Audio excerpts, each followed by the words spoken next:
જે પશ્ચિમ બંગાળના મુખ્યપ્રધાન મમતા બેનર્જી અચાનક જ અધવચ્ચે બહાર નીકળી ગયા હતા। તેમણે સરકાર પર આરોપ મૂક્યો કે આ બેઠકમાં વિપક્ષનો અવાજ દબાવવાનો પ્રયાસ કરવામાં આવ્યો હતો। તેમને તેમની વાત મૂકવામાં કોઈ સમય જ આવ્યો ન હતો તેવો આરોપ લગાવ્યો છે મમતા બેનર્જીએ। તેમણે કહ્યું કે આ માત્ર ટીએમસીનું નહીં પરંતુ આખા વિપક્ષનું અપમાન છે। ઉલ્લેખનીય છે કે કોંગ્રેસ શાસિત તમામ રાજ્યોએ નીતિ આયોગની બેઠકનો બહિષ્કાર કર્યો હતો। ઇન્ડિયા ગઠબંધનમાંથી માત્ર મમતા બેનર્જીએ જ આજની બેઠકમાં ભાગ લીધો હતો।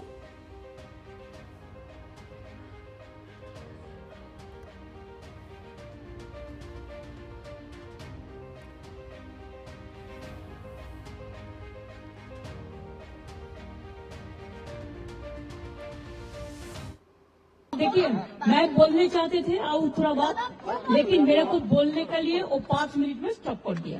जब हमारा से बहुत आगे जो बोला है 5 जन, वो लोगों ने कोई 20 मिनट बोला, कोई 15 मिनट बोला, कोई 10 मिनट बोला, और अपोजिशन तो ओर से मैं एक ही आया, लेकिन तब भी मेरे को 5 मिनट में स्टॉप कर दिया। This is इंसल्टेशन।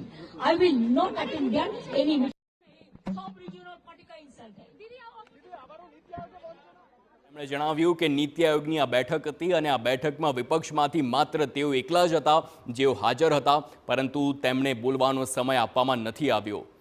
તો મમતાના માઇક બંધ કરવાના આરોપ પર નાણાપ્રધાન નિર્મલા સીતારમણે પણ જવાબ આપ્યો છે। તેમણે દાવો કર્યો કે સમય મર્યાદામાં તમામ મુખ્ય પ્રધાનોને બોલવા દેવામાં આવ્યા હતા અને માઇક બંધ કર્યાની કોઈ ઘટના બેઠકમાં થઈ જ નથી।